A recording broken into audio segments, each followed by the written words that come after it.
Bismillahirrahmanirrahim.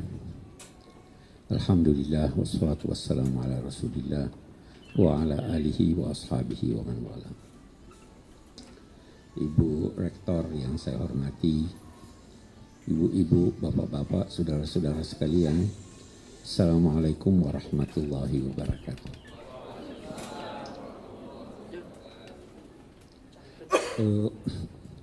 Saya sungguh sangat bergembira bisa bertemu, tadi Ibu Rektor katakan ada tanya jawab. Oke, saya juga tadi bertanya sampai jam berapa atau berapa lama. Kalau Ibu Moderator berkata terserah Bapak. Nah, jadi saya usulkan kalau terserah saya ya 10 menit. Kan terserah saya. Ibu Rektor terus menyatakan sampai jam 12 gitu ya. Oke, saya ikut perintah Rektor. Nah, jadi karena ada tanya jawab, jadi sebagian dari waktu sebelum jam 12 kita akan sediakan untuk tanya jawab. Syaratnya jangan susah-susah pertanyaannya. Baik, tema yang dipilih membumikan Al-Quran di era modern. Saya ingat buku saya membumikan Al-Quran itu, waktu pertama terbit ada yang salah paham. Ada yang memahaminya, membumikan itu artinya mengebumikan Al-Quran. Ya, betul. Saya katakan tidak. Dulu pun filsafat itu mengawang-awang, terlalu tinggi di langit. Lalu dibumikan oleh Socrates. Sehingga menyentuh masyarakat, difahami masyarakat. Saya kira seperti itu juga lah sebenarnya maksud dari kalimat membumikan Al-Quran itu, yakni tuntunan-tuntunannya membumi, dirasakan, difahami, dan dapat diamalkan oleh penduduk bumi di mana mereka berada. Memang kita lihat lebih jauh, salah satu kritik yang sangat pedas dari ulama-ulama kontemporer, bahkan sejak Sayyid Muhammad Rashid Ridha awal abad ke-20, bahwa sebagian dari solusi-solusi atau penafsiran-penafsiran yang disampaikan oleh ulama-ulama sebelumnya itu tidak memberi petunjuk dan solusi untuk problema yang mereka hadapi, tapi tidak lagi memberi solusi untuk problema yang sedang kita hadapi. Karena situasinya sudah berubah. Nah, jadi memang perlu ada pemahaman baru terhadap petunjuk-petunjuk Al-Quran agar supaya kita bisa amalkan. Kalau dulu misalnya, saya beri contoh, dulu misalnya ada orang berkata pokoknya bank itu haram, ya kan? Sekarang ada solusi, bank syariah itu solusi yang bisa diterapkan, dan demikian juga dalam banyak hal. Ini berkaitan dengan pemahaman kita tentang ayat-ayat Al-Quran. Baik, ada kunci. Sebenarnya saya waktu kecil itu ayah saya juga guru besar di bidang tafsir. Sejak kecil sebelum saya ke Amerika, beliau menyampaikan pesan yang kemudian saya ketahui sebenarnya itu bukan pesan dari beliau, tapi pesan dari ulama-ulama lalu. Itu saya ada tulis dalam membumikan Al-Quran. Salah satu pesannya adalah bacalah Al-Quran seakan-akan dia turun kepadamu. bacalah Al-Quran seakan-akan dia turun kepadamu. Nah, ini pesan ini sebenarnya terambil dari pesan Rasul yang sebahagian kita laksanakan, sebahagian lagi tidak. Saya mau beri contoh dari pesan Rasul itu. Waktu turun suratir Rahman, berulang-ulang, fabi ayyi alai rabbikuma tukadziban. Waktu dibacakan oleh Rasul ayat-ayat itu, sahabat-sahabat diam.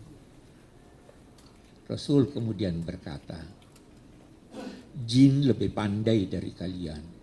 Setiap saya bacakan fabi ayyi alai rabbikuma tukadziban, mereka menjawab, tidak ada dari nikmatmu ya Allah yang kami ingkari. Jadi jin itu merasa ditujukan kepadanya atau tidak? Ditujukan kepadanya. Kita, ulama-ulama kita mengajarkan, kalau Anda mendengar ada yang baca alaihissallahu bi ahkamil hakimin, Anda diam atau tidak? Anda menjawab kan?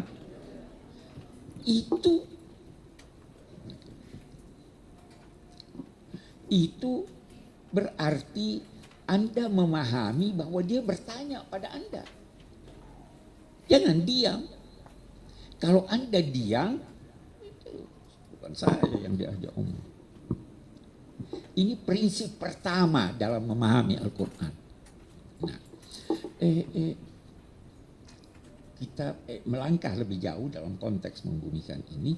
Jadi dia berbicara dengan kita. Ada pertanyaan yang timbul. Kita lihat. Supaya lebih mudah saya mau bertanya sesuatu yang pasti jawabannya sama. Al-Quran perintah salat. Ya, itu buat sahabat-sahabat Nabi atau buat Anda juga? Oke, bagus. Al-Quran perintah memperhatikan Al-Quran atau tidak? Anda juga disuruh. Al-Quran mengecam yang tidak memperhatikan kandungan Al-Quran. Mengecam enggak? Anda dikecam juga? Bagus. Artinya seakan-akan turun kepada Anda. Nah, kita melangkah satu langkah lagi. Anda bisa berpikir terlepas dari pengetahuan Anda. Bisa enggak? Atau selalu harus melengketnya? Anda bisa berpikir terlepas dari budaya Anda. Bisa enggak? Mau pakai budaya, katakanlah orang di pelosok sana, pakai budaya, pakai pemikiran orang yang hidup di abad ke-20. Sama enggak? Saya ambil contoh. Ketika Anda membaca bahwa wa ya'lamu ma fil arham, ya kan? Apa artinya? Allah mengetahui apa yang dalam rahim. Dulu orang artikan dia mengetahui jenis kelaminnya. Ya. Ya kan begitu. Sekarang Anda masih mau berkata begitu? Berubah. Kenapa berubah? Berkat kemajuan ilmu pengetahuan. Iya kan? Bisa berubah berkat budaya. Saya kasih contoh yang berubah. Saya tidak tahu saudara masih mau pakai atau tidak. Saya berikan contoh. Di surat Al-Ahzab ada perintah kepada istri-istri Nabi. Apa itu? Ya nisa an-Nabi. Sampai kita ambil sampai waqarna fi buyutikunna la tabarrajna tabarrujal jahiliyah. Apa artinya waqarna? Al-Qurtubi baca nanti Al-Qurtubi itu mengatakan ini perempuan harus tinggal di rumah, tidak boleh keluar kecuali darurat. Bagaimana itu? Ini semua darurat Anda kemari. Ya kan? Itu Al-Qurtubi. harus tinggal di rumah. Datang sesudahnya. Datang, sudah tidak jauh kita di abad ini. Itu Al-Maududi berkata, sebaiknya tinggal di rumah kecuali kalau ada kebutuhan. Sudah beda tak? Kebutuhan itu kebutuhan apa? Sekarang saya mau tanya, nonton kebutuhan tak? Ya kan? Oh iya kebutuhan. Arisan kebutuhan tak? Ya, kalau kita pakai itu sangat sempit nih, ya, sangat sempit. Ya, karena tinggal menetap, ya kan itu. Datang kemudian ini yang berkata, itu bukan wajib. Sudah beda sekarang. Itu Said Hawa berkata itu bukan wajib, itu anjuran. Datang Said Qutb berkata, karena itu memang berarti mantap dan berat, tapi artikan jadikan rumah tanggamu sebagai perhatian utamamu. Sudah beda enggak ini? Sudah tidak mau pakai yang dulu. Ada sekarang orang berkata, kita bertanya. Rekreasi itu perlu atau tidak? Anda sudah berkata perlu. Kalau begitu boleh dong rekreasi. Ya. Selama la tabarrajna tabarrujal jahiliyah. Itu pemikiran berubah akibat apa? Akibat perubahan sosial. Kalau mau membumikan Al-Quran, perhatikan budaya Anda, perhatikan pengetahuan Anda, itu baru bisa membumi. Kalau tidak akan membumi. Jadi kembali kita, bacalah Al-Quran seakan-akan dia turun kepadamu. Itu sebabnya Abbas Al-Aqad ada berkata, seandainya sahabat-sahabat itu hidup pada masa kita sekarang, maka pasti ada pendapat-pendapatnya yang dikemukakan pada masa Rasul dan sesudah masa Rasul diubahnya karena terjadi perubahan. Ya kan? Pasti. Bacalah Al-Quran seakan-akan dia turun kepadamu. Kita melangkah.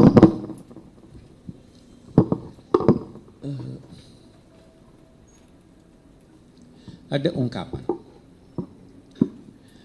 kalau Anda ingin bercakap-cakap dengan Allah, maka berdoa. Ya kan? Ya Allah, kasih saya ini, kasih saya. Kalau Anda ingin Allah bercakap-cakap dengan Anda, bacalah kitabnya. Itu Allah bercakap-cakap.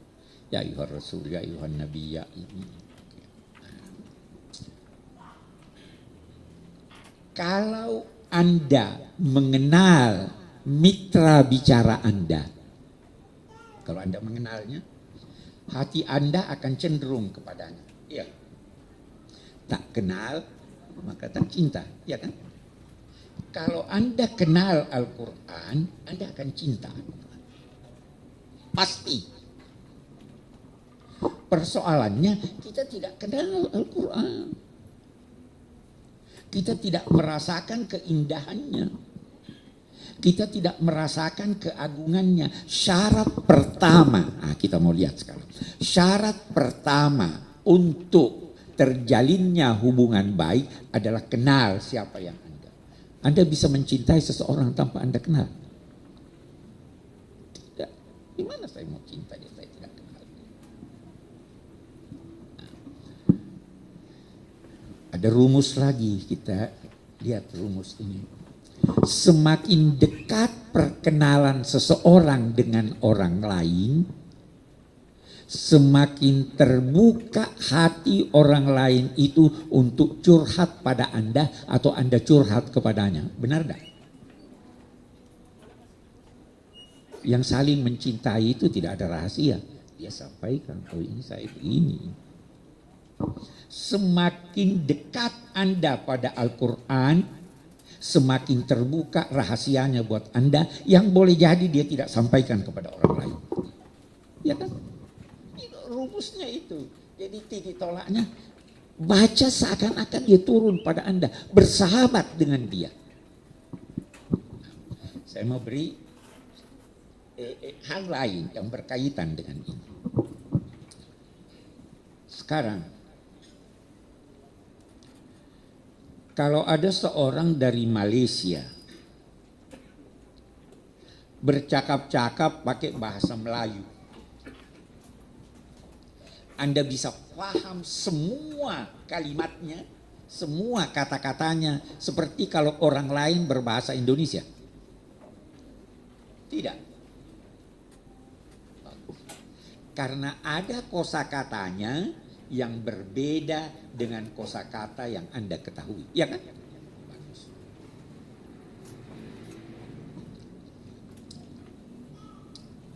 Wah, saya mau ke tandas dulu. Ngerti tandas? Yang ketawa itu mengerti. Orang Malaysia bilang begitu kalau mau ke toilet kan. Begitu juga Al-Quran.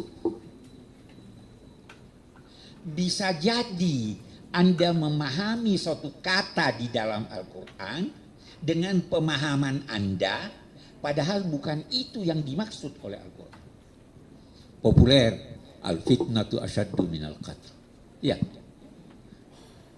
Fitnah itu sama dengan bahasa Indonesia. Beda dong. Al-fitnatu asyaddu minal qatl itu bukan fitnah dalam bahasa Indonesia itu menisbahkan kebohongan kepada orang lain kan, itu fitnah ya. Yang paling banyak sekarang melalui WA itu fitnah. Itu paling banyak itu fitnah itu. Hoax masih bagus kalau hoax. Fitnah. Hoax cuma bohong-bohong, jadi bohong bergurau, fitnah.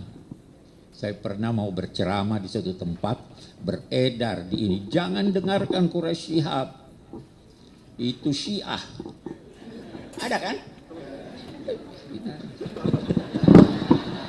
Saya juga. Untung rektornya Ibu Kuzaimah ininya. Bisa-bisa saya tidak boleh ngomong di sini. Baik, jadi bahasanya. Fahami bahasanya.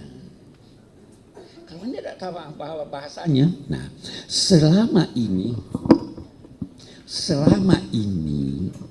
tidak jarang orang memahami Al-Quran dengan bahasa yang bukan bahasa Al-Quran. Saya beri contoh lagi. Apa artinya atuz zakah? Keluarkan zakat. Bagus. Salah. Aqimus salat, dirikan salat. Bukan itu maksud Al-Quran. Ya kan? Itu masih dekat-dekat itu. Saya ambil contoh. Faltaqatahu Nabi Yusuf. Faltaqatahu ba'dus sayyarah. Apa artinya sayyarah? Ya kan? Itu sebabnya dalam konteks memahami Al-Quran, kita baru bahasanya, dalam konteks memahami bahasanya, jangan fahami dia kecuali dalam arti kebahasaan yang digunakan pada masa turunnya Al-Quran.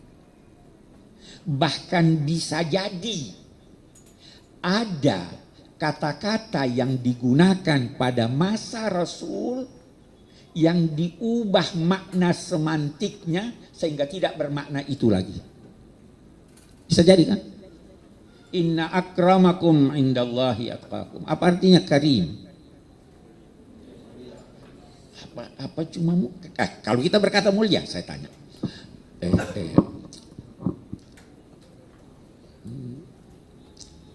Kalau saya berkata Zaujun karim. Suami yang mulia. Hah? Yang layak. Loyal, waduh bagus. Ini cewek. Loyal enggak kawin lebih dari satu ya. Oke. Kalau saya berkata khitabun karim. Ada kan? Ulqiya alayya. Apa betul itu? Saya punya ingatan betul. Surat yang karim. Apa artinya? Loyal. Mulia. Sekian banyak kata karim di dalam Al-Quran. Rizqun karim. Apa artinya? Rezeki yang mulia. Anda harus kumpul semua kata-kata karim di dalam Al-Quran untuk melihat benang merah yang menghimpun itu semuanya, baru nanti keluar makna untuk masing-masing. Jadi jangan buka kamus. Saya tidak pernah menganjurkan mahasiswa-mahasiswa dalam konteks memahami kosakata Al-Quran, tidak pernah menganjurkan buka Al-Munjid atau Al-Qamusul Muhit. Saya minta mereka membuka Al-Maqayis fil Lughah. Ibnu Faris. Itu dia terangkan pada Anda apa asal usul huruf-huruf ini. Nah, dari sini kemudian kalau kita bicara karim, itu disimpulkan bahwa karim itu adalah segala sesuatu yang baik sesuai dengan subjek yang disifatinya. Zaujun karim. Cuma loyal. Dapat apa jelek ya? Segala sesuatu yang baik yang berkaitan dengan dia. Rizki yang karim, apa itu? Yang banyak. Atau bukan yang banyak malah, yang memuaskan. Yang halal. Ya kan? Surat yang karim, apa artinya? Sampulnya bagus, tulisannya bagus, beritanya bagus, ya. Benar. Itu bahas itu. Nah, kata-kata itu seperti sesuatu dalam wadah. Gelas ini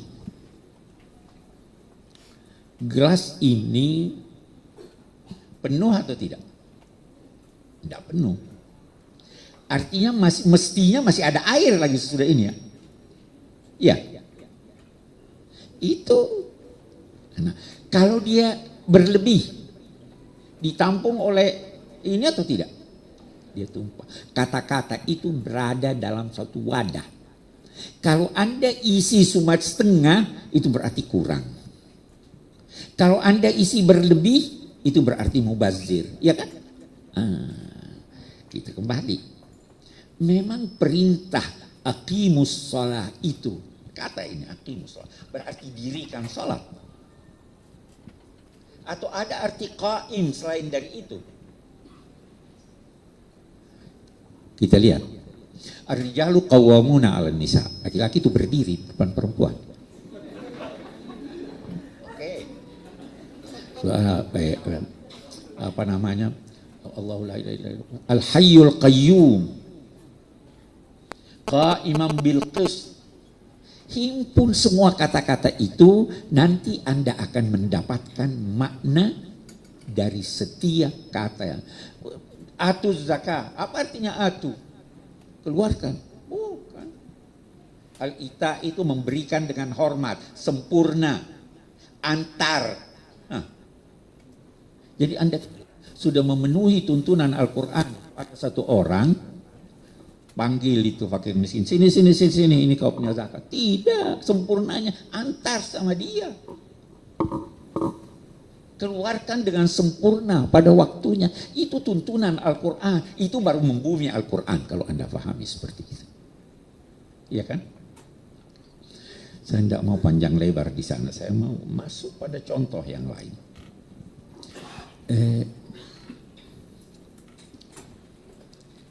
Saya sekian tahun yang lalu mengajar S1. Kemudian saya mengajar di Pasca S2 dan S3. Saya ada menemukan bahwa sekian banyak pelajaran yang telah diajarkan di S1 atau S2, ternyata mahasiswa itu salah paham atau tidak mengerti. Boleh saya bertanya, apa artinya sabab nuzul? Ini siapa yang bisa jawab? Tidak usah. Jangan, satu hal, jangan ragu salah. Karena kalau Anda tidak salah, Anda tidak akan memperbaiki kesalahan. Ya kan? Saya selalu begitu. Untuk yang nulis di S3 atau di S2, saya itu pesannya begini. Tulis sekuat kemampuan Anda, sebisa Anda. Jangan takut salah. Karena tidak ada orang yang tidak salah kecuali Rasulullah. Benar enggak? Kalau Anda menulis, ini nasihat saya lagi. Kalau Anda menulis tesis atau disertasi, seperti halnya ingin menulis surat cinta, jadi enggak surat Anda? Disobek. Oh, ini kurang cocok. Usahakan baru kirim. Tidak ada yang tidak salah. Orang antara lain, saya pernah bertemu dengan satu penulis. Sebentar saya ingat namanya. Dia tanya, Pak Kures kok ini bukunya banyak. Kapan waktunya menulis? Saya katakan rahasianya ini. Saya menulis, saya baca, saya perbaiki, saya serahkan kepada editor untuk membacanya, memperbaiki bahasanya kah, atau kesalahan ketik karena saya langsung menulis di komputer. Kembali pada saya lihat, oke, cetak. Ada yang sudah jadi ini, dicoret, ini udah lama. Salah, pasti ada salah. Di tafsir Al-Misbah itu ada salahnya. Tapi kalau nunggu-nunggu itu tidak akan jadi. Imam Syafi'i juga salah. Semua salah. Iya kan? Nah, sekarang saya kembali. Apa artinya sebab nuzul?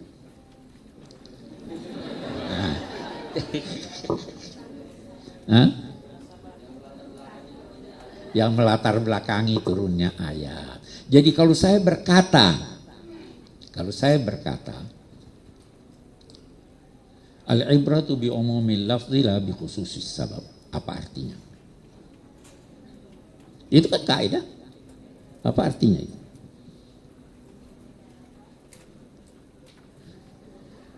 Kita ada pertanyaan lain lagi. Sabab nuzul yang melatar belakangi turunnya ayat. Turunnya ayat itu setelah latar belakang tersebut atau sebelumnya? Ya kan? Sebelumnya atau sesudahnya? Itu kalau Anda fahami sebab dalam arti latar belakang. Al-Quran qadim atau hadis? Kalau begitu jangan pahami sebab dalam arti latar belakang. Ya kan? Karena itu menjadikan Quran itu hadis. Ada sebab baru dia turun. Nah, ini coba contoh. Nah, sekarang kalau kita berkata al-ibratu bi umumil lafzi la bi khususis sabab. Oke deh, kita tidak usah bahas dulu sebab itu apa. Tapi ada peristiwa, ada ayat yang turun. Oke. Dikatakan yang penting yang ditarik maknanya dari suatu ayat itu adalah dari lafaznya yang bersifat umum, bukan dari yang Anda katakan latar belakangnya. Itu betul. Saya beri contoh. Apa sebab nuzul firman Allah, innama jazaa'ul ladzina yuharibuna Allah wa rasulahu wa yas'auna fil ardi fasadan ay yuqattalu aw yusallabu, dan seterusnya. Apa sebab nuzulnya? Ada yang ingat? Saya kasih ingat. Serombongan orang datang pada Nabi minta guru-guru ngaji. Nabi mengirim sekian orang dan menghadiahi mereka sekian ternak. Di tengah jalan gurunya dibunuh dan ternaknya dirampas. Maka turunlah innama jazaa'ul ladzina ada riwayat Nabi suruh bakar itu orang. Tapi riwayat ini dhaif. Betapapun, yang jelas turun ayat, sanksi hukumnya itu adalah yuqattalu au yusallabu au tuqatta aydiyahum au.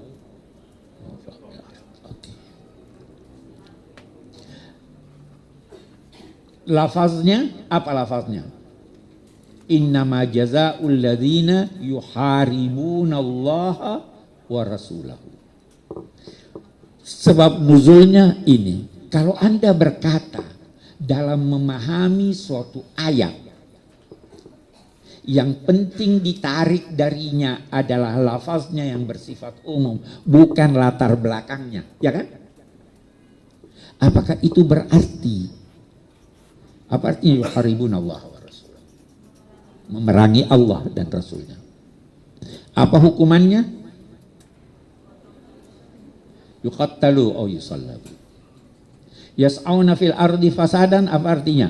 Melakukan pengerusakan di bumi. Mencabut pohon-pohon itu pengerusakan atau bukan? Bagus. Innama jazaa'ul ladzina yuharibuna Allah wa rasulahu wa yas'auna fil ardi fasadan yuqattalu. Karena itu kan lafaznya begitu. Memang begitu maknanya. Kan Anda berkata al-ibratu bi umumil lafzi la bi khususis sabab. Apakah semua yang ada di sebab harus saya tinggalkan? Tidak dong. Makna sahihnya itu bukan itu. Nah, ini biasa ada mahasiswa sudah belajar, dia pikir, oh gitu. Saya masih tambah lagi satu problem. Ini kita dalam konteks membumikan Al-Quran nih. Saya beri lagi satu contoh, konteks ini tadi. Kalau ada satu peristiwa, kita lihat, yang menjadi sebab si A itu mati karena ditabrak mobil. Peristiwanya mobil nabrak dia. Apakah sebab nuzul itu hanya mobil yang nabrak dia yang harus saya perhatikan? Atau ada hal lain? Pertanyaannya, suatu peristiwa itu kalau terjadi apa saja yang perlu diketahui? Anda bisa bertanya, oh itu si A ketabrakan, dia ditabrak mobil. Pertanyaan Anda bisa, di mana itu tabrakan? Ya kan? Kapan? Siapa yang nabrak? Mengapa? Bagaimana? Banyak pertanyaan. Nah, ketika saya berkata meninggalkan sebab nuzul, apa semua pertanyaan ini saya hapus? Tidak. Peristiwanya tetap terjadi, itu yang kita perhatikan, tapi harus diperhatikan juga kapan, di mana, siapa. Itu baru namanya sebab nuzul. Bukan tinggalkan semua. Selama ini pun ada yang berkata pokoknya dikaitkan dengan peristiwa itu, yang dihapus cuma siapa. Tidak perlu tanya siapa. Ada yang berkata tidak, harus lihat juga waktunya. Itu nanti tanya Ibu Uzaimah, dia lebih tahu dari saya. Perbedaan pendapat ulama antara Imam Hanafiyah dan Syafi'iyah menyangkut perampok yang dijatuhi hukuman ini, apakah itu yang terjadi di kota atau itu terjadi di daerah yang sepi. Itu beda. Nah, kemudian kita lihat sekarang. Saya pernah dalam salah satu rapat di Majlis Al-Hukama, Syekh Azhar mengeluarkan pernyataan. Pernyataannya itu pernyataan beliau itu setelah ada pilot Suriah dibakar oleh ISIS. Pernah ingat itu? Lihat gambarnya. Terus Syekh Azhar menyatakan begini. Itu harus dijatuhi hukuman yang paling berat. Karena Allah berfirman, innama jazaa'ul ladzina yuharibuna Allah wa rasulah. Saya waktu itu, Syekh Azhar ini lebih muda dari saya. Saya katakan, Maulana, pernyataanmu itu menimbulkan kesan negatif. Seakan-akan Islam membenarkan potong tangan, ini. Nah, ada satu ulama berkata, enggak, itu majaz. Saya bilang bukan itu maksud saya. Maksud saya itu barangkali tidak harus ayat itu yang dikemukakan sekarang. Apalagi, nah kita lihat, apalagi ulama-ulama itu beda pendapat menyangkut kata innama jazaa'ul ladzina yuharibuna Allah wa rasuluhu ay yuqattalu au, menyangkut au, apakah itu litafsil atau litakhir. Datang satu ulama lain, itu bukan hakikat, itu majaz. Sudah beda-beda ini pendapat. Saya bilang saya tidak mau bahas itu. Ketika saya mengungkapkan pandangan saya ini, saya hanya ingin berkata bahwa tidak tertutup kemungkinan untuk kita tidak melaksanakan suatu tuntutan agama kalau itu berdampak negatif pada seseorang atau masyarakat. Kita ini, Islam ini sudah dituduh teroris. Ya kan? Bawa ayat itu lagi yang menyatakan yang merampok dibunuh, makin saya tangguhkan itu pada waktunya. Sama halnya dulu perceraian itu dianggap jelek sekali orang-orang barat. Ya, udahlah diam aja. Kan boleh mengapa namanya itu menunda hukum tanpa membatalkannya. Boleh enggak? Boleh ya? Sampai ada situasi yang memungkinkan. Jadi tentu diskusinya panjang. Saya hanya beri contoh bahwa memahami itu jangan sampai terlepas dari kondisi objektif suatu masyarakat. Sama juga hukuman mati. Saya berpendapat ya perlu dihukum mati itu yang memenuhi syarat-syarat tertentu, tapi tidak harus langsung. Bisa ditunda. Sama halnya ketika rajam ditunda pada seorang yang hamil kan. Tunda dulu sampai dia melahirkan. Sudah itu, dia sudah melahirkan, tunggu dulu sampai itu anaknya bisa makan sendiri. Itu bisa. Itu baru membumi. Kalau tidak Anda mau langsung balas begitu, merugikan. Nah, jadi saya kembali. Asbabun nuzul itu harus difahami artinya dan dilihat kondisinya ketika itu bagaimana. Itu sebabnya ada ulama yang berkata al-ibratu bi khususis sabab la bi umumil lafz. Untuk ayat itu berlaku untuk si A, untuk si B, bagaimana? Analogi yang dipakai di situ. Jadi memang ya. Jadi kembali, saya mau menyinggung sedikit soal tantangan ini. Solusinya kita pahami betul Al-Quran. Tantangannya apa? Tantangannya yang paling besar dari diri kita sendiri, dari masyarakat kita. Setiap ada pendapat baru, biasanya mayoritas berkata, oh itu begini, itu begitu. Itu satu tantangan. Oh itu enggak benar. Padahal itu benar pada masanya, pada masa kita udah beda dong. Itu dari masyarakat kita. Di sisi lain, tantangan yang paling besar juga adalah orang-orang yang hanya memperhatikan kondisi sosial tanpa memperhatikan Al-Quran. Ini kaum liberal ini. Ya toh? Oh ini biar aja begini. Lah ini teksnya bunyinya begini, nasnya begini. Itu dua saya pikir tantangan yang terbesar untuk membumikan Al-Quran.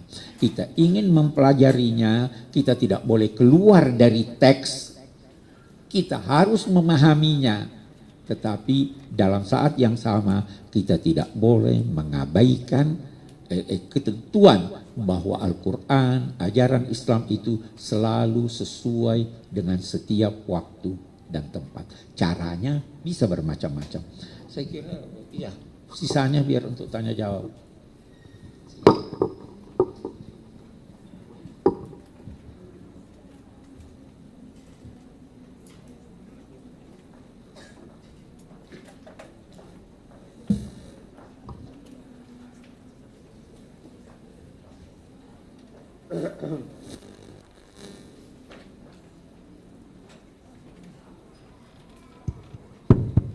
Terima kasih kepada Bapak Profesor Dr. M. Quraisy Shihab MA yang telah membuka acara kuliah umum kita dengan pancingan-pancingannya seputar tantangan yang kita hadapi ketika membumikan Al-Quran, dan kita lanjutkan acara kita dengan tanya jawab. Kami persilahkan untuk bertanya dari kelompok sana 3 orang. Dari kelompok sini 3 orang. Yang pertama siapa Pak namanya? Marmudo. Nah, Marmudo ya. Yang berikutnya, ya siapa Pak? Muhammad Rifai. Kemudian ya satu lagi Nawawi. Dari Putri ya siapa namanya? Atifah. Dari tengah tadi saya lihat. Ya siapa? Yang pakai kudung merah? Hah? Atikah 22. Oh iya, oke, Atikah ya. Satu lagi. Siapa? Mariam. Maaf Bapak laki-laki sebelah. Makasih ya. Nah, ya yang pertama silahkan Pak Narmodo, silahkan. Nah, Narmodo, ya silahkan Pak Narmodo.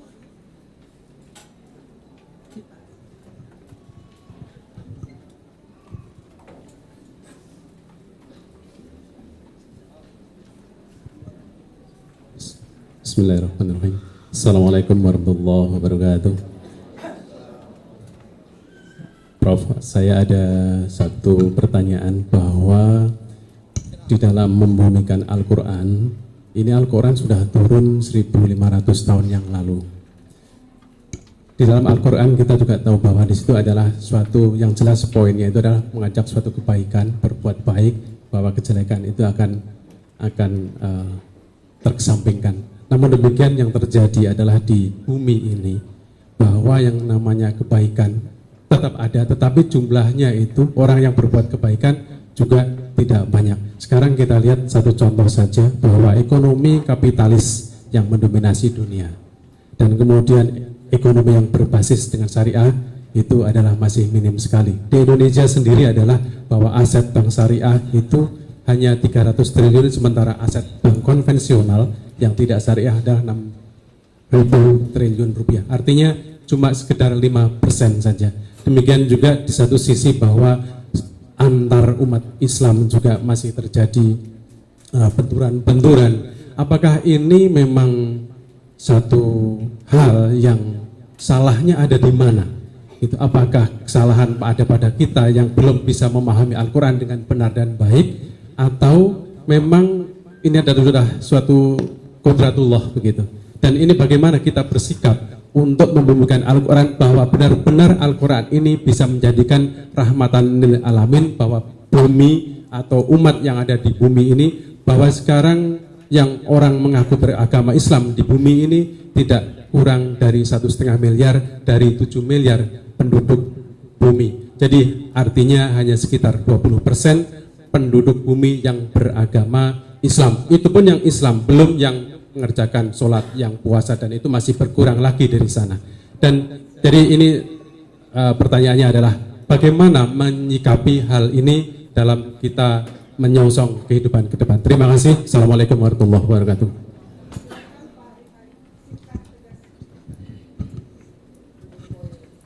Assalamualaikum warahmatullahi wabarakatuh.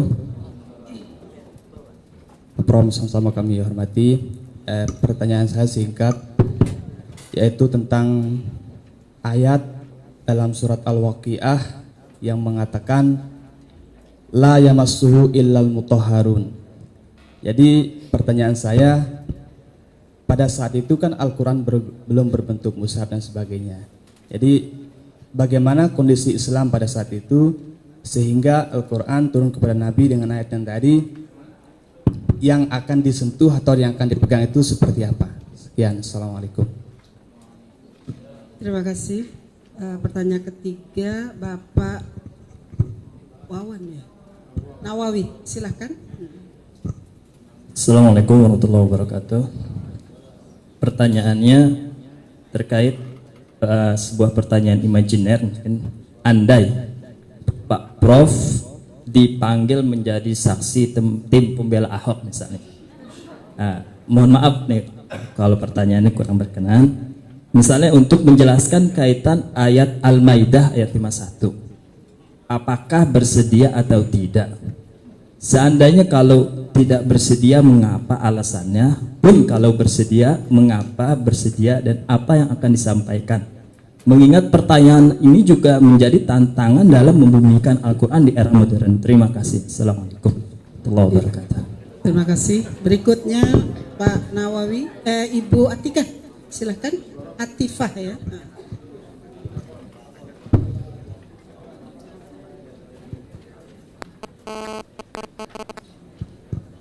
Assalamualaikum warahmatullahi wabarakatuh.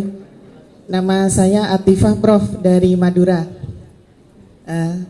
Prof, pertanyaan saya sangat singkat sekali Prof. Mungkinkah Al-Quran masih membumi di negara kita tercinta Indonesia ini Prof? Soalnya dengan banyaknya permasalahan saat ini sepertinya ulama-ulama kita dipeta-petakan oleh media ya Prof. Padahal sumbernya satu, tetap Al-Quran dan hadis. Terima kasih Prof. Terima kasih. Saudari Atikah, silahkan. Assalamualaikum warahmatullahi wabarakatuh. Ya, suatu keberuntungan bagi saya bisa langsung bertanya kepada Profesor Quraish Shihab secara langsung. Langsung saja pertanyaannya Prof. Mengenai membumikan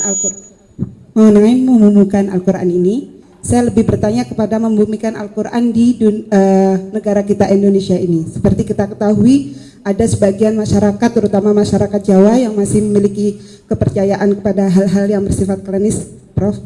Yang saya tanyakan, bagaimana pendapat Profesor Quraish Shihab terhadap ayat-ayat yang bersifat klinis, karena ada beberapa kitab misalkan Samsul Ma'arif dan lain sebagainya, dalam arti yang positif, dalam arti penggunaan zikir-zikir dengan menggunakan ayat-ayat Al-Quran.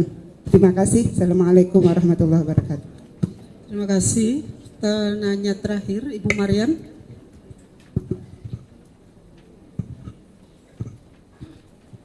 Assalamualaikum warahmatullahi wabarakatuh. Terima kasih. Nama saya Siti Mariam dari Tarbiyah semester 3. Pertanyaan saya sebenarnya sudah ditanyakan sama Pak Seba tadi itu. tentang tapi nggak apa-apa lah. Yang lagi rame sekarang adalah Ahok dan Hoak. Dua kalimat yang mirip tapi beda. Kalau boleh saya bertanya, Boleh. deg-degan jadinya. Selama ini masyarakat hiruk pikuk membicarakan tentang surat yang sedang menjadi primadona di negara kita. Sebagai seorang mufasir yang ditunggu-tunggu pendapatnya, yang saya yakin semua rakyat Indonesia bahkan mungkin mata dunia pun tertuju kepada Prof. To the Tudeso. point ya, karena waktu kita sangat sempit. Oke. Kira-kira bagaimana menurut Bapak pernyataan Ahok yang sangat melukai hati orang Islam? Apakah diiyakan atau menurut Prof sendiri tidak bermasalah mengenai ayat yang sedang mendiskreditkan orang Islam? Ataukah bagaimana? Itu yang pertama. Terus kemudian yang kedua, saya pernah bertanya pada salah seorang dosen, mohon maaf mungkin ini agak menyimpang. Kalau saya baca bahwa Prof. Quraish Shihab ini dalam merujuk tafsir Al-Mizah ini banyak memakai pendapat-pendapat dari Toba-Tobai. Itu kena apa? Mohon jawabannya. Toba-Tobai. Iya. Ya. Ya, kalau yang saya tahu kan bahwa Toba-Toba itu adalah dari kalangan Syiah ya. Mohon maaf. Assalamualaikum warahmatullahi wabarakatuh. Terima kasih. Silakan Prof. menjawab.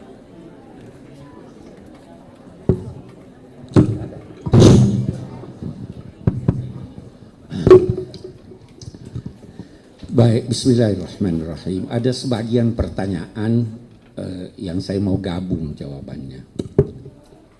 Yang pertama soal ekonomi dan sebagainya, apa sebabnya ini tidak bisa membumikan Al-Quran. Itu juga tadi ini. Ada buku baik saudara baca. Itu judulnya bisa menjelaskan persoalan ini. Buku lama itu ditulis oleh Syakib Arsalan, Limadha ta'akhkharal muslimun wa taqaddama ghairuhum. Itu di situ ada jawabannya. Ada yang menjawab begini. Orang lain maju karena meninggalkan agamanya dan mengambil tuntunan Islam. Orang Islam mundur karena mengabaikan agamanya dan mengambil tuntunan orang lain. Jadi ini ambil Islam, dia laksanakan, dia tinggalkan juga agamanya. Kalau ini dia tinggalkan juga agamanya, tapi dia ambil. Itu jawaban-jawaban umum. Ada lagi buku, saya tidak ingat siapa pengarangnya, itu namanya Al-Islam Baina Ajzi Ulama'ihi wa Jahli Ummatihi.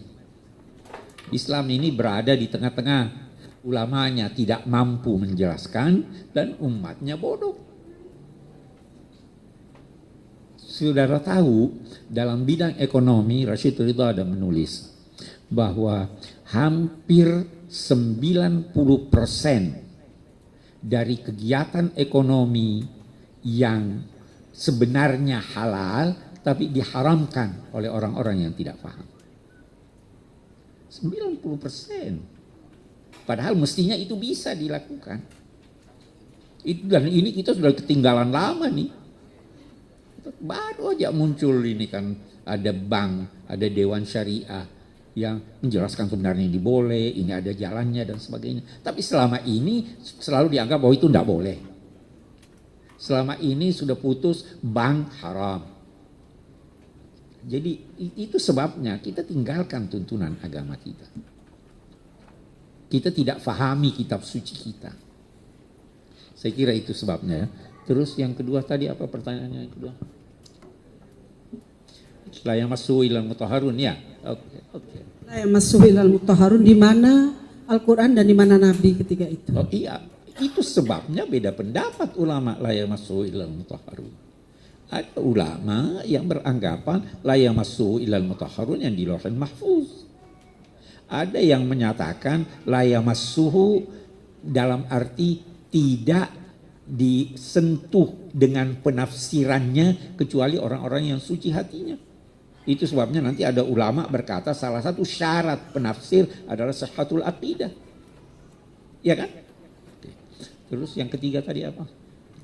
Yang ketiga tentang ayat Al-Maidah 51, Bapak. Oh iya.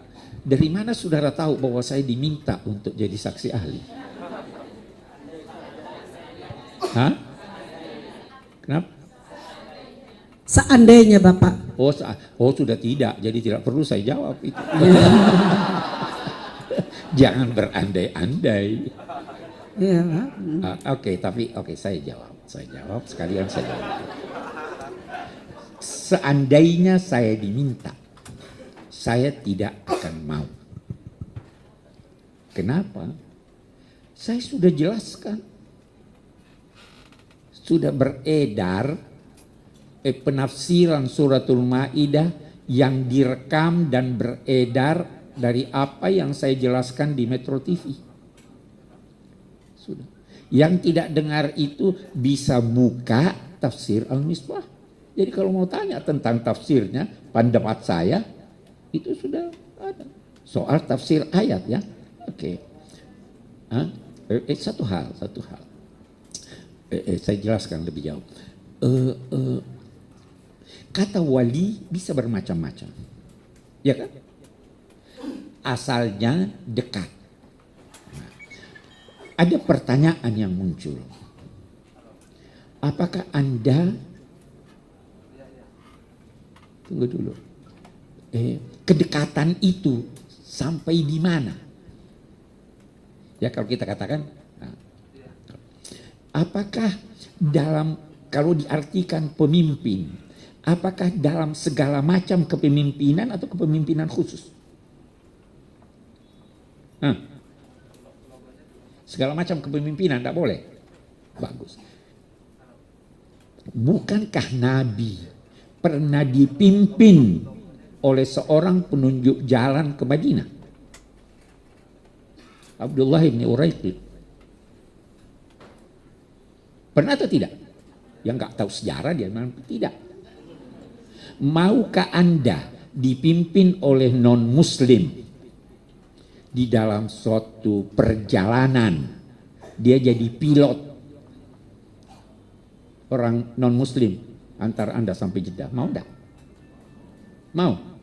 Kalau Anda disuruh pilih, ada muslim yang baru lulus, ada non-muslim pandai, mau naik pesawat yang mana? Kan tidak. Ini kita ingin memahami kan? Terus ada yang mengartikan yang dilarang itu sahabat karib. Jangan jadikan sahabat karibmu. Nah, kita lihat sekarang. Boleh enggak muslim kawin dengan Masihiyah? Boleh enggak seorang perempuan Kristen kawin dengan lelaki muslim? Boleh enggak? Itu sahabatnya atau tidak? Lebih dari sahabat ya. Harus loyal kan? Jadi bukan semua, Anda harus tetapkan ini. Itu sebabnya yang saya tulis di tafsir Al-Misbah adalah menjadikannya sahabat pun, apalagi pemimpin, menjadikannya sahabat sehingga mempengaruhi kepribadian Anda sebagai muslim. Saya banyak ditanya itu, teman-teman, ini kita tidak boleh, saya dagang nih, hubungan dagang, bisnis dengan non-muslim, boleh tidak? Yang bisa mempengaruhi sehingga Anda menyampaikan rahasia-rahasia umat sehingga terugikan, Anda terpengaruh dengan itu yang dilarang, itu menurut saya. Tetapi, kita lihat. Al-Quran hammalatun lil wujuh. Bisa bermacam-macam penafsirannya. Siapa yang mau tafsirkan begini silahkan. Siapa yang asal sesuai dengan kaedah-kaedah. Jadi bisa saja kita beda pendapat. Satu lagi saya tanya. Anda boleh mengutip pendapat orang Barat dalam konteks memahami Al-Quran atau tidak? Boleh atau tidak? Boleh ya? Walaupun kafir. Walaupun sesat. Benar, kebenaran. Boleh enggak? Boleh. Boleh ambil hikmah dari orang gila? Tidak boleh? Boleh. Al-hikmatu dhalatul mu'min. Jadi kalau itu boleh, terlarangkah saya mengutip pendapat Tabatabai? Kalau benar, saya kutip. Kalau tidak, kalau saya kutip, saya bantah. Salah satu yang saya bantah, baca tafsir Al-Misbah, la yamassuhu illal mutahharun.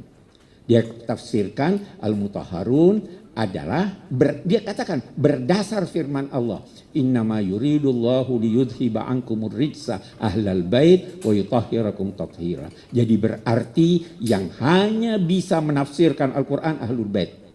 Saya bantah atau tidak? Saya bantah. Saya bantah, tidak mungkin. Iya kan? Jadi jangan alergi sama pendapat orang lain. Apakah kalau sudah saya ada tuh yang ini, saya pernah ke Iran diundang ketemu siapa namanya, ketemu ini presidennya yang sekarang ini siapa lagi namanya, siapa namanya, Khamenei. Ali Khamenei, dia peluk saya peluk dia. Masa waktu dia peluk saya bilang jangan peluk saya. Nah, terus ini buktinya Syiah nih. Terus saya bilang ya Allah ini orang. Ya kan? Saya berpendapat bahwa Syiah itu bermacam-macam. Ada yang kafir, ada yang muslim. Tapi kita kita berbeda dalam sekian banyak hal. Sebagaimana kita berbeda, Syafi'i berbeda dengan Malik, ada juga perbedaan antara Syiah Imamiyah dengan tidak. Tapi mereka muslim. Buktinya mereka muslim, mereka pernah memimpin jadi ketua organisasi konferensi Islam. Buktinya mereka muslim, mereka diperkenankan oleh Saudi Arabia untuk pergi haji. Ya kan? Buktinya mereka muslim adalah jauh sebelum ini Saudi Arabia dan Iran itu berdekatan. Jadi kenapa harus ini hanya baru muncul dikaitkan dengan politik? Baru muncul setelah lahirnya faham-faham keras. Baru muncul setelah adanya benih-benih memisahkan antara kaum muslimin. Jadi saya tidak ini, saya kutip siapa saja. Karena yang non muslim pun saya kutip. Nah, kecuali kalau Anda mau berada dalam tempurung. Jelas itu ya? Oke. Oke, apalagi tadi pertanyaannya? Yang ketiga masih terkait dengan surah Al-Maidah, ya. Sudah itu. Yang terakhir adalah pendapatnya tentang buku-buku yang mengandung klinik seperti Syamsul Ma'arif katanya Pak. Ayat-ayat yang berisi hizib, ya. Hizib. Yang dianggap oleh penanya tadi mengandung klinik begitu Pak. Klinik saya tidak bisa jawab, saya tidak tahu itu apa isinya. Ya, toh? Tapi kalau hizib itu di ilmu Al-Quran ada hizib enggak? Ada. Al-Quran kan ahzab juga. Ya. Ada ya. Ada juga ahzab itu kalau di tasawuf hizib itu juga salah satu maknanya adalah bagian dari doa-doa tertentu. Ya kan? Jadi yang saudara tanyakan saya tidak paham. Saya tidak bisa jawab. Jelas ya? Masih bisa bertanya? Saya baca hizib yang ada ayat-ayat Al-Quran. Saya baca ayatul kursi bagian dari hizib saya. Allahu la ilaha illa huwal hayyul qayyum itu bagian dari hizib. akhir surat Al-Baqarah itu setiap pagi malam saya baca, itu bagian dari hizib. Iya kan? Karena ada anjuran itu baca ayat-ayat tertentu. Itu bagian dari hizib atau itu bagian dari wirid. Perlu itu, perlu. Kalau saudara mau pencerahan batin. Tapi kalau sudah ada hal-hal yang bertentangan, kita tidak benarkan itu. Ya, saya kira itu. Masih ada pertanyaan? Masih ada pertanyaan barangkali? Sudah jam 12, Ibu. Sudah jam 12. Saya tidak mau melanggar. Rasanya baru setengah jam, Pak. Ya. Iya, masih adakah? Tidak ada lagi. Silakan satu lagi. Boleh Pak? Boleh, masih boleh ada. Ya, silakan Bapak Pak Naziri ya. Pak Naziri ya, Mayada ya. Satu lagi. Siapa namanya? Akhyar ya. Silakan. Yang pertama Bapak Naziri.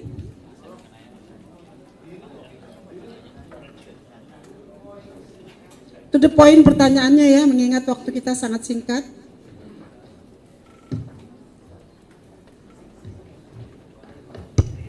Cek. Bismillahirrahmanirrahim. Ya. Satu permasalahan yang mudah-mudahan bisa dicerahkan untuk kita semua. Dalam surah Al-Mu'minun dan juga di ayat-ayat yang lain tentang pada pelahal mukminun dan seterusnya, kemudian illa ala azwajihim au ma malakat aimanuhum. Nah, kalimat yang ini yang membuat sementara saya mentok untuk memahaminya, apakah masih ada zaman sekarang, relevan atau tidak dengan kalimat au ma malakat aimanuhum. Terima kasih. Ya, yang kedua silakan. Yang kedua Mayada kalau nggak salah. Ya sudah dulu. Siapa namanya? Baik, bismillahirrahmanirrahim. Nama saya Akhyar Ya, dari silakan. Askaiki Syariah. Prof, terima kasih. Saya ingin menanyakan dua hal. Yang pertama adalah berkenaan dengan satu kaidah yang mengatakan bahwa Al-Quran solihun likulli zaman wa makan. Au fi ma makna. Dalam kaidah ini, apakah yang diartikan ini Al-Quran ini soleh likulli zaman wa makan ini terlalu luas atau sempit? Maksud saya luas, bisa diartikan secara luas, maksudnya seperti ini. Dalam ayat Homer itu, diharamkannya Homer itu karena diturunkannya di Arab, yang di sana gersang dan panas. Maka kalau Homer juga diharamkan di Indonesia yang dingin misalkan, itu dan juga atau di daerah-daerah yang dingin gitu ya. Ya. Apakah itu juga relevan?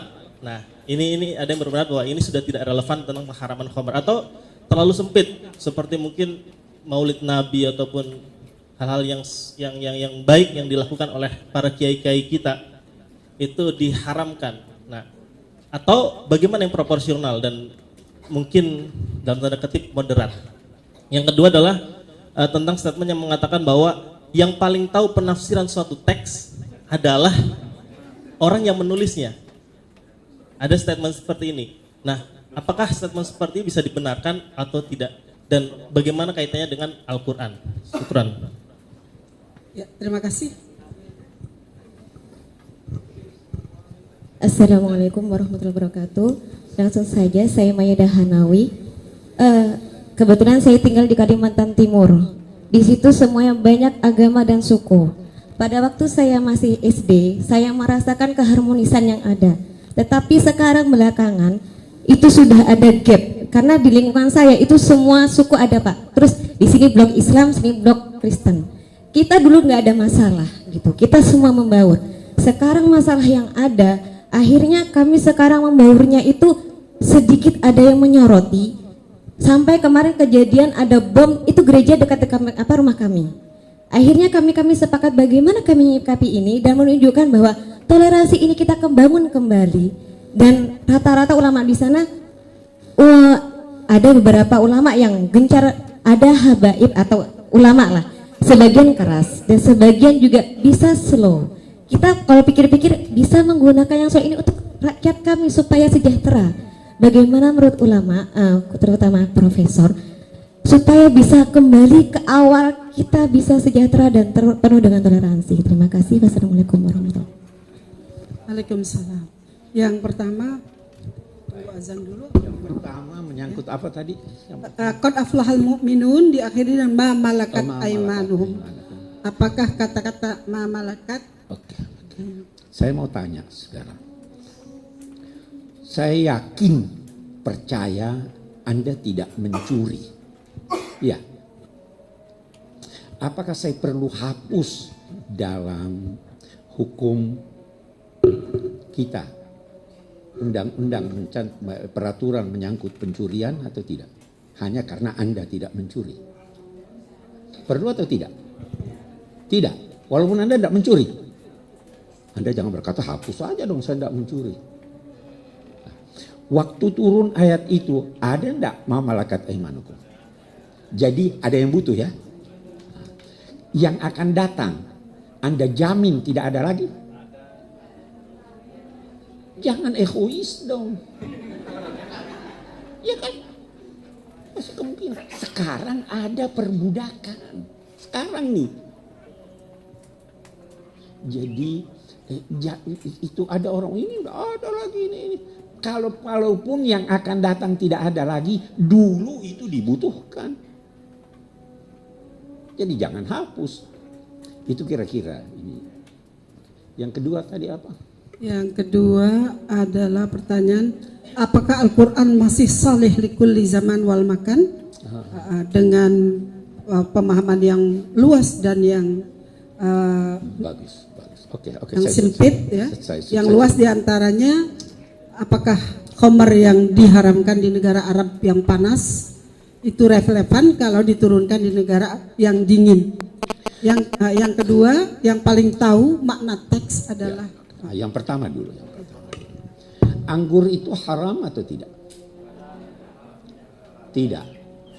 Kalau dia memabukkan, haram. Kalau dia beralih jadi cuka, jadi halal. Ini kenapa kalau begitu haram? Ya kan? Jadi ada sebabnya toh. Oke. Seandainya jeruk yang di hadapan saya ini saya namai khamar, haram enggak? Jadi bukan persoalan nama. Seandainya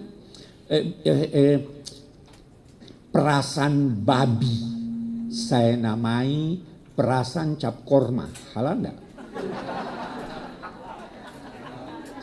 Itu sebabnya ada illah. Ya, jangan lantas berkata, oh di sini saya tidak mabuk, lantas boleh. Itu tetap, itu sebabnya ada keterangan bahwa yang banyak yang memabukkan sedikit pun menjadi haram. Jadi bukan soal tempat. Kalau soal tempat, wah kita bisa minum khamr di sini.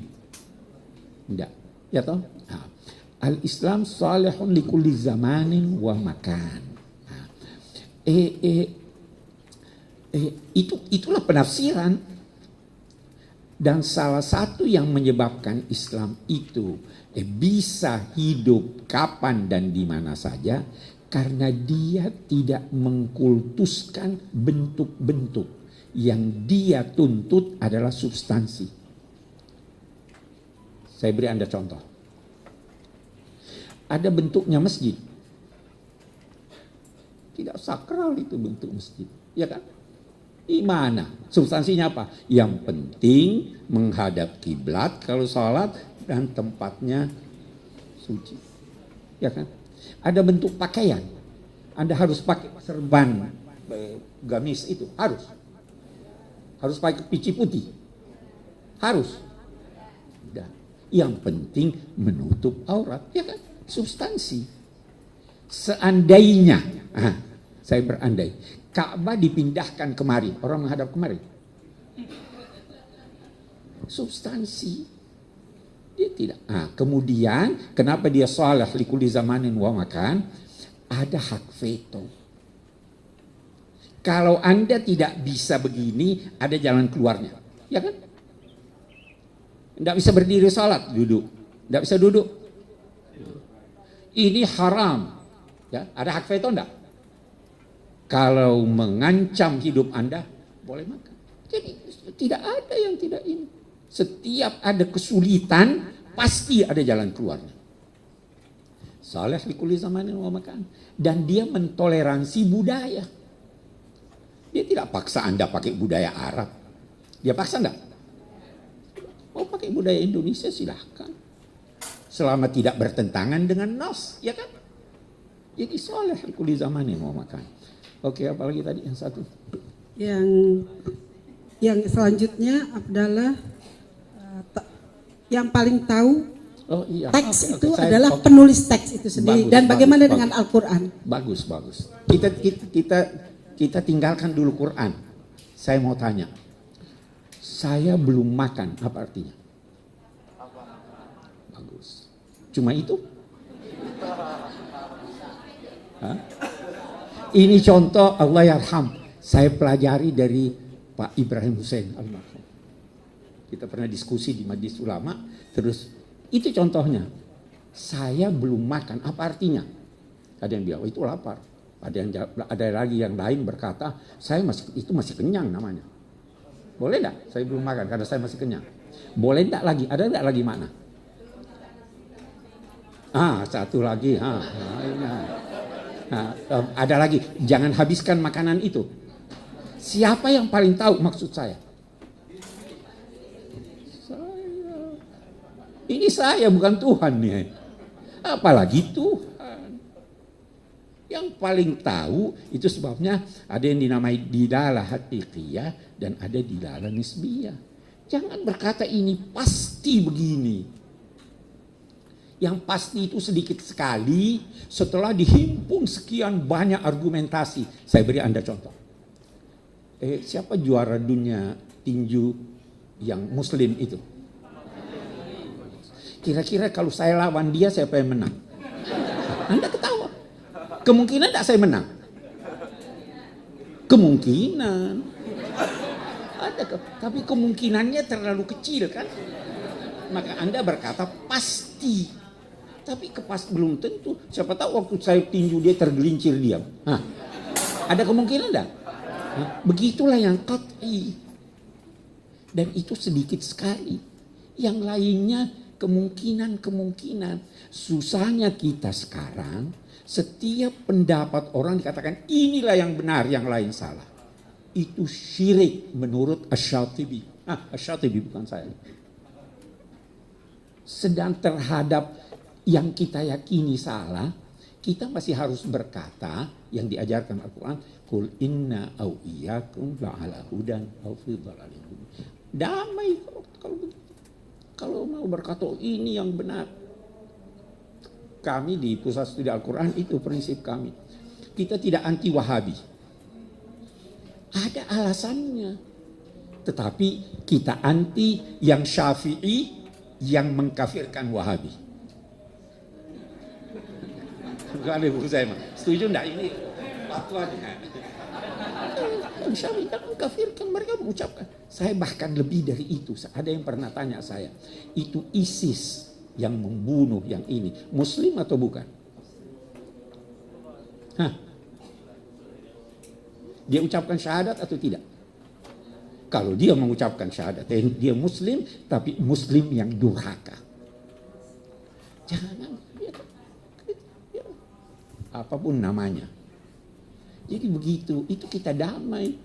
Silahkan laksanakan apa yang Anda mau laksanakan. Biarlah juga saya laksanakan apa yang saya laksanakan. Kita ingin membumikan Al-Quran di tengah masyarakat plural. Kita punya masyarakat plural. Lakum dinukum waliyadin, lakum madhabukum walana madhabuna, lakum ra'yukum walana ra'yuna. Ya kan? Kita harus tidak bisa memastikan itu. Serahkan pada Tuhan. Karena hanya Tuhan sendiri yang tahu apa persis. Nah, yang dikatakan Nusron itu.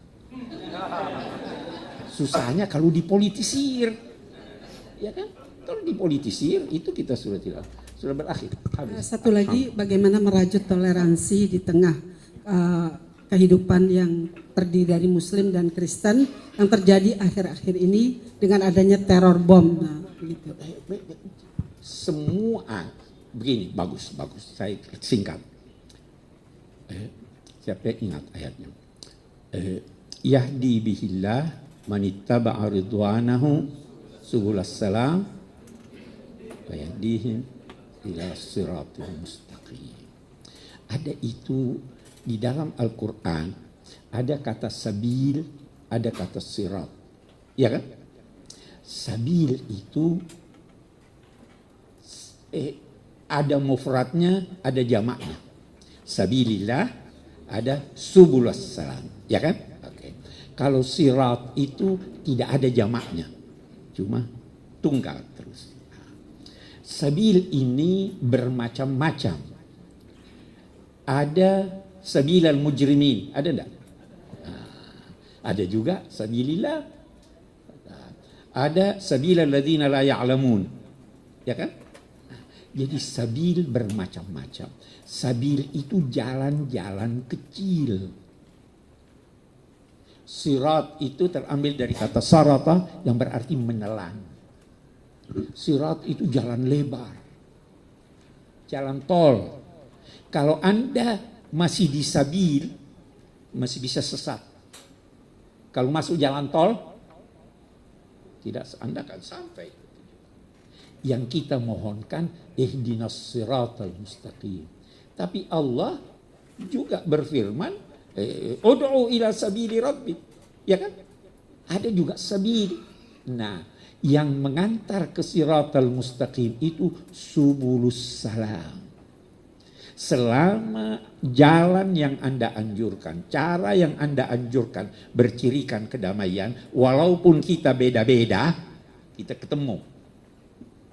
Tapi begitu mengandung teror, begitu mengandung makian, itu bukan jalan yang direstui. Imam Syatibi lagi saya ingat berkata, semua perbedaan antara umat Islam selama tidak menimbulkan percekcokan, maka itu jalan yang direstui agama. Mau jalan apa aja, silakan. Jangan cekcok, apalagi teror. Tapi semua yang mengakibatkan perceraian, pertengkaran, itu tidak direstui Islam. Itu wala tattabi'us subul fatafarraqa bikum an sabili. Ya kan? Ada ayat yang lain itu wala takum minal musyrikin alladzina farraqu dinahum wa kanu syi'an kullu hizbin bima ladaihim farraqu. Jangan cuma saya yang benar. Nah, ini yang kita kehilangan, apalagi akhir-akhir ini. Semua astagfirullahaladzim. Oke. Assalamualaikum warahmatullahi wabarakatuh.